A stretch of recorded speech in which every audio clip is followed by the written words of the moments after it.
지난 주일 말씀을 통해서 우리는 직분자에 대해서 배웠습니다.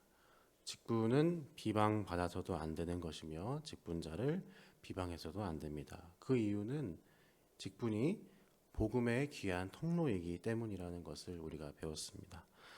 오늘 본문의 주인공인 솔로몬도 직분자였죠. 솔로몬은 구약의 이스라엘 왕이라는 직분을 가진 사람이었습니다. 왕이라는 직분을 가진 솔로몬은 우리 모두가 잘 알고 있듯이 말 그대로 지혜의 왕이었습니다. 그는 지혜의 왕으로서 잠언을 기록했었죠. 그는 복음의 통로인 직분자였습니다. 그가 처음에 하나님으로부터 지혜를 받았을 때에 이렇게 말했었습니다. 열왕기상 3장은 이렇게 얘기합니다. 나의 하나님 여호와여, 주께서 종으로 종의 아버지 다윗을 대신하여 왕이 되게 하셨사오나 종은 작은 아이라 출입할 줄을 알지 못하고. 솔로몬은 자기 자신을 작은 아이라 이렇게 고백하였습니다.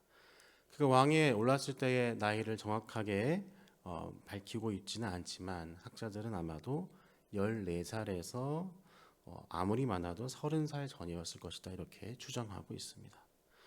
하지만 그가 만약 나이가 어리기 때문에 내가 작은 아이입니다 라고 하나님께 말했던 것은 아닙니다. 그는 장자의 정통성을 가진 낭자가 아니었죠. 불륜과 죄악과 저주를 상징하는 어머니 밧세바의 아들이었습니다. 출입을 할 줄 모른다는 말은 왕 노릇을 하기에 자기가 부족하다는 말의 의미입니다. 그는 가난한 왕자였습니다. 연약한 위태로운 왕자였습니다. 그가 가난했기 때문에 그는 자기의 자신을 왕의 직분을 가질 만한 사람이 아닌 작은 아이라고 인식했던 것입니다. 하나님은 이 작은 아이 솔로몬을 칭찬하시며 하나님 마음에 흡족한 직분자로 여기셨습니다. 그리고 하나님은 솔로몬에게 지혜를 주시며 그를 축복하셨습니다. 하지만 오늘 본문에서는 작은 아이였던 솔로몬을 이렇게 묘사하고 있죠. 제가 4절 말씀을 읽어볼게요. 솔로몬의 나이가 많을 때에 그의 여인들의 그의 마음을 돌려 다른 신들을 따르게 하였으므로 왕의 마음이 그의 아버지 다윗의 마음과 같지 아니하여 그의 하나님 여호와 앞에 온전하지 못하였으니. 솔로몬의 나이가 많을 때에 이렇게 이야기하고 있습니다. 솔로몬은 더 이상 작은 아이가 아니죠. 그는 많은 경험을 가지고 있는 왕입니다. 수많은 승리와 성취를 거둔 어른이 되었습니다. 그는 지혜가 부족하지도 않았으며 직관력이 떨어지지도 않았습니다. 그가 나라를 운영하는 왕으로서의 최고의 전성기에 있었고 그 누구도 그를 무시할 수 없었습니다. 작은 아이였을 때의 솔로몬은 왕이 되기에 미천하였지만 지금의 솔로몬은 왕의 직분을 행하는 데 있어서 매우 충분하며 모두의 인정과 안정을 누리고 있는 것입니다. 하지만 바로 그때에 그는 하나님을 버렸습니다. 하나님의 거듭된 경고와 권면에도 불구하고 그는 끝내 하나님을 거부하죠. 그리고 하나님께 버림받게 됩니다. 그의 나이가 어렸을 때는 하나님께 간절했으며 하나님께 인정받고 보호받습니다. 그러나 그의 나이가 많아지고 그가 어른이 되었을 때에 그는 하나님을 잊었으며 하나님께 인정받지 못하게 된 것입니다. 솔로몬이 왕이라는 직분을 가졌던 것처럼 우리 모두도 직분을 가집니다. 여러분 모두에게 직분이 있으십니다. 내가 언제 직분을 받았었나 생각하실 수 있지만 그리스도인들은 모두 예수님께로부터 직분을 받은 존재입니다. 예수님 자신이 왕이자 선지자이자 제사장으로서의 직분을 가지고 계십니다. 그리고 자기에게 속한 모든 자들에게 이 동일한 직분을 나누어 주시는 것이죠.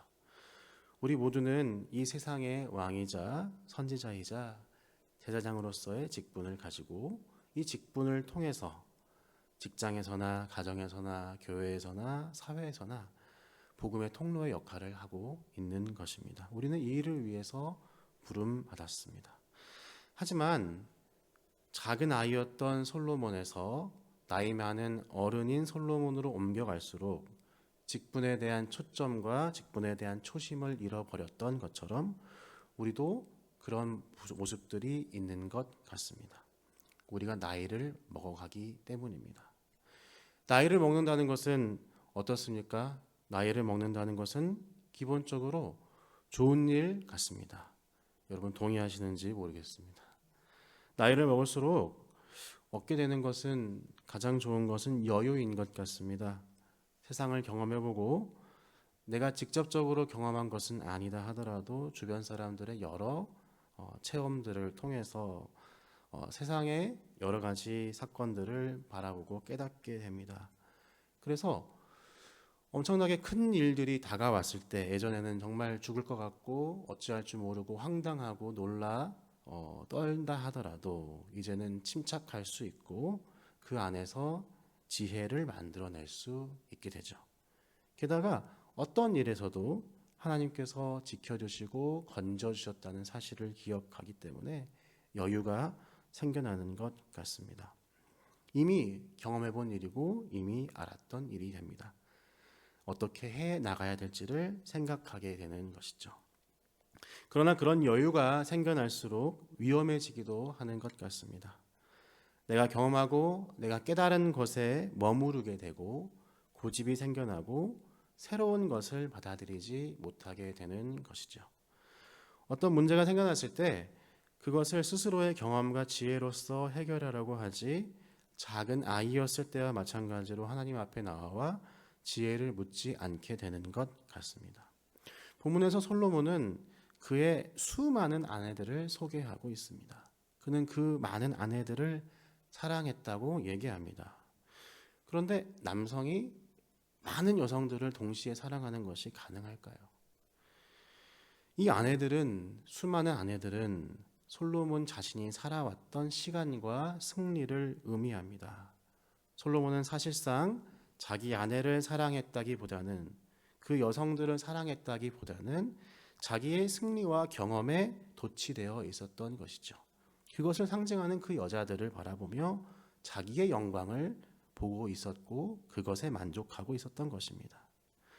시간이 흐르면서 우리 또한 내가 경험했던 일, 내가 성취했던 일, 내가 누렸던 일들을 돌아보게 됩니다. 그리고 그것에 만족하게 되고 나도 모르는 사이에 복음의 통로인 직분자가 점점 고집쟁이가 되어가는 것이죠. 새롭게 새로운 것을 배울 수 없는 사람이 되어버립니다. 영혼을 품고 영혼을 위해 나 자신을 변화시키지 못하게 되는 것 같습니다. 우리에게 직분을 주신 예수님은 어떠셨을까요? 본문을 준비하면서 예수님께서 나이가 몇 살이실까 이 생각을 해본 적이 있습니다. 여러분, 예수님 나이가 몇 살이실까요? 예수님은 일단 신성으로서는 영원하신 하나님이기 때문에 영원살일 것입니다. 그러나 그분의 인성으로서는 공생에 30년이 있으셨고 그 이후에 부활하심으로 지금까지 2000살이 넘으신 분이실 것입니다. 그분은 신성으로나 인성으로나 가장 나이가 많으신 분이시죠. 솔로몬의 영광은 그의 나이듦을 통해서 이루어졌습니다. 예수님의 영광은 어떻습니까? 예수님은 그의 공생의 기간 동안 시간이 지날수록 그분의 왕대심이 드러나고 그분의 영광이 드러났죠. 신약 성경이 기록된 사도들의 시대에는 어떻습니까? 제자들이 가는 곳마다 예수님의 이름으로 병든 자들이 치유받고 앉은 자들이 일어났습니다. 예수님의 이름이 높아지고 그의 영광이 드러났습니다. 지난 2000년의 인류의 역사를 통해서 온 열방에 예수님의 이름이 전파되었습니다. 각 처소에서 예수를 몰랐던 그 민족들이 주님의 이름을 높이며 주님의 이름으로 죽은 자가 일어나고 병든 자가 일어나며 억눌린 자, 갇힌 자가 자유롭게 되었습니다. 그러니까 예수님만큼, 예수님의 나이만큼, 그분께서 얻으신 성취와 그분께서 얻으신 승리만큼 엄청난 영광을 얻게 되신 것이죠. 그러나 그분은 나이든 솔로몬과 같이 당신이 이루신 승리에 도취되어서 만족하지 않으셨습니다. 그분은 이미 충분하신 영광으로 정지하지 않으셨습니다. 그것을 돌아보고 그것에 머물지 않으시고 매일마다 새롭게 움직이십니다. 그분은 다시 오실 날까지 그분의 나이가 더해지시도록 더 많은 합당한 영광을 얻으시고 승리를 거두실 것입니다. 그분은 쉬지 아니하시는 움직이시는 만왕의 왕이신 것입니다. 우리가 기억해야 될 것은 나이가 많다 적다라는 것은 상대적이라는 것입니다. 이 말은 나이가 많다 적다는 것은 사실이 아니라 내가 그렇게 생각한다는 것입니다. 우리는 14세 소년에 비하면 나이가 많습니다. 그러나 그리스도에 비하면 작은 아이일 뿐입니다. 내가 이 세상에서 100살을 산다 하더라도 그리스도에 비하면 나이가 적습니다. 우리가 그리스도와 분리되고 떨어져 있다면 나이가 많다 적다를 서로 평가할 수 있을 것입니다. 스스로 나이가 많다고 여길 수 있을 것입니다. 하지만 우리는 예수님과 연합되어 있는 존재임을 기억해야 합니다. 그 나이 많으신 분께서 그 많은 시간을 통하여 승리를 거두신 분께서 그 영광 자체이신 분께서 우리와 연합하사 한 몸이 되어 주셨던 것입니다. 우리의 머리 되신 분에 비하면 우리는 언제나 작은 아이에 불과한 것이죠. 우리는 이 사실을 기억해야 합니다.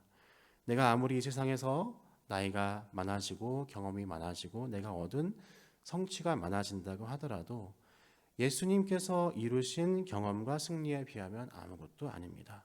나는 항상 언제나 작은 아이일 뿐입니다. 이분과 연합했기 때문에 우리가 앞으로 매일마다 경험하고 닥치는 일들은 모두 새로운 일이 되는 것입니다. 내가 아직 경험해보지 못한 일들이 예수님께는 차고 넘치는 것이죠. 그분의 시간과 그분의 계획 속에서 예수께서 나에게 경험시키고자 새롭게 배우게 하고자 하시는 일들이 너무나 많은 것입니다. 내가 나 스스로를 나이 많은 존재라 생각하게 된다면 이전에 내가 했던 어떤 일들이 나의 사고방식에 머물러 있다면 배울 수 없는 사람이 되어버릴 것입니다. 솔로몬처럼 하나님의 언약 안에 붙어있는 존재를 망각하게 되며 하나님을 떠나 홀로 서려고 할 것입니다. 그러나 우리는 그렇지 않습니다. 우리는 언제나 그리스도 앞에서 나이 어린 소년, 소녀들일 뿐입니다. 직분자인 우리가 모두 이 교만을 피해야 합니다. 하나님께서 우리에게 보여주고 싶으신 그 일들이 아직 너무 많음을 기억하고 매일 아침마다 새롭게 주님을 인식하고 우리의 마음이 깨어져야 할 것입니다. 그분이 우리를 날마다 새롭게 부르십니다.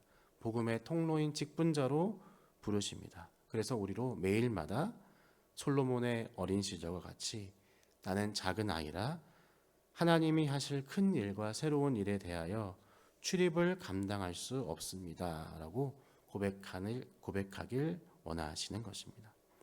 우리가 이 작은 아이됨을 받아들이며 이 작은 아이로서 지혜 없는 자임을 우리 인정하며 나아가면 좋겠습니다. 주님께서 나에게 이루실 새로운 지혜를 받아들이며 변화하면 좋겠습니다. 그런 우리와 연합하신 예수 그리스도를 바라보며 새롭게 하실 일을 기대하며 발견하면 좋겠습니다. 다 함께 기도하며 나아가겠습니다.